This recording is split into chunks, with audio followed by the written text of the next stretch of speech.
สบายดีจะมาสอนเกี่ยวกับการสร้างรายได้เนาะตัวนี้มันได้ว่าสำหรับคนที่บ่มีกระเป๋าเงินแบบต่างประเทศทั้งสกุลเงินคริปโตเนาะสามารถถอนได้สองทางเกี่ยวกับคนลาวเนาะสามารถสอนได้หมดเลยอันนึงกดเข้าไปเนาะในเมื่อเขามาครั้งแรกมันจะเป็นหน้าแบบนี้เนาะให้เราเชื่อม Google เนาะกดเชื่อมไปเลยเชื่อมแบบง่ายๆเนาะตัวที่สร้างหลายๆเนาะเขามาอยู่หน้าพวกคลิปตัวนี้เลยหน้าเลยตัวนี้เนาะใกล้ๆเนี่ยพิมพ์เข้ามาพิมพ์แบบนี้เนาะหลายๆทุก24 ชั่วโมงสว่านมาทับหลายๆตัวนี้ได้เนาะคอยทับแต่แล้วนะดึงหาหลายๆครั้งนี้เนาะตัวที่2ก็จากตัวนี้เนาะการสร้างรายได้เนาะยิมเข้ามามันจะมีเกมให้เลือกดินเนาะสามารถเลือกดินเกมอยู่ในนี้ได้เลือกเลยมันก็มีราคาเขียนบอกเงิน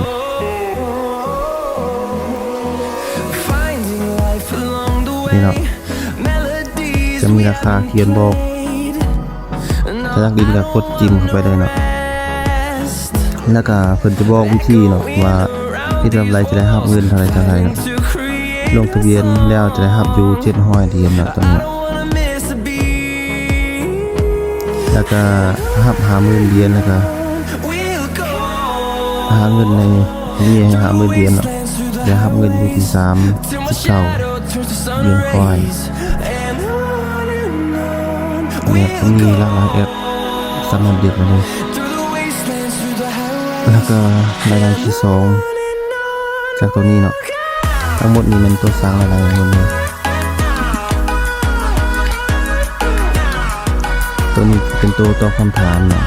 เขาตอบแล้วแล้วก็ตัวที่3นี่ให้เขาตอบคำถามตัวนี้เนาะ3 บวก 4เป็นอะไรครับเป็น7นะครับตอบ7ใช่ไหมนะ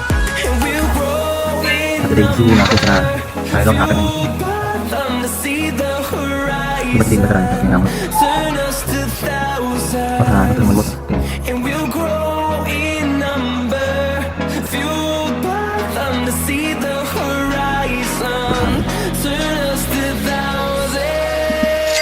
เนาะสามีก็จะห้ามเงินไม่เที่ยงห้อยครับเราถ่ายอีก15 นาทีเนาะ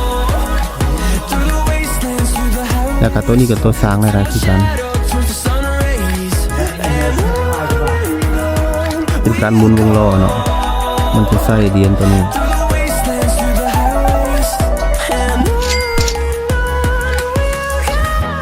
แล้วก็ต่อมาก็เป็นวิธีถอนเงินเนาะตัวนี้เนาะเข้ามาสู้นานี้เลย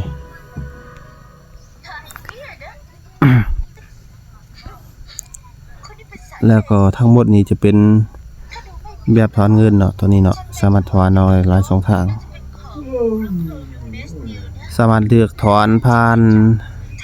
ตัวเกมนี่บ่หรือเป็นบัตรเนาะบัตรเติมเกมหรือว่าถอนเป็นเงินเกมบ่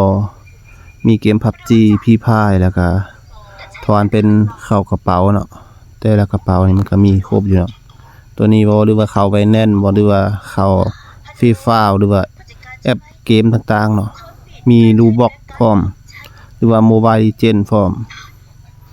ราคากับเพจมันก็เขียนบอกตรงนี้เนาะหรือว่าเพื่อมีฟรีไฟร์หรือว่าไปแน่นก็สามารถถอนได้ตัวนี้เนาะหาเราล่าก็ถึกอยู่500,000 คะแนนเนาะสามารถถอนออกได้เลย